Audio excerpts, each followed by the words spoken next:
Do you know what this is?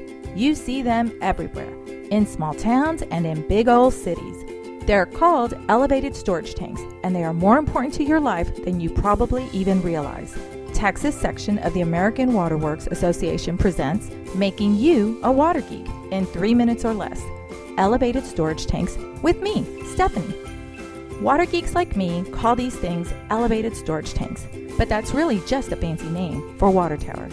These tanks aren't just places to display your school mascot. These things really do have water inside of them.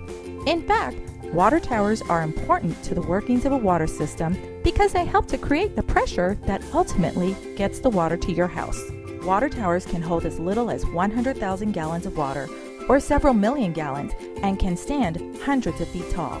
The height of the tower is important because the higher the tower stands, the more water pressure is created. But why is that pressure so important anyway? Well, you see, when you turn on your faucet in the morning to brush your teeth, water is pulled from the top of the particular elevated storage tank that serves your neighborhood. The water typically leaves the tank through a large distribution line that travels for many miles under streets until finally arriving at your home. Now, if the water isn't pressurized, it will have a difficult time reaching your home in the first place. And if it doesn't have enough pressure, you may not have enough water to even brush your teeth.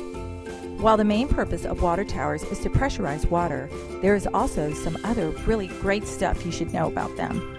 For instance, they can store enough water for things like fighting fires, and they are there to ensure that everyone has enough water during the day when we need it the most, like washing dishes and taking showers. When there is bad weather and even the possibility of tornadoes, the elevated towers can be completely filled so that if hit by a storm, they won't collapse due to the weight of the water inside. In fact, 1 million gallons of water actually weighs 8.34 million pounds. Now that's pretty heavy.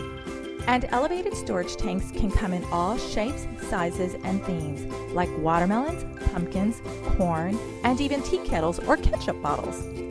Whoever said these tanks were boring?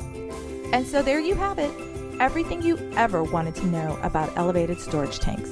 Feel like a water geek yet?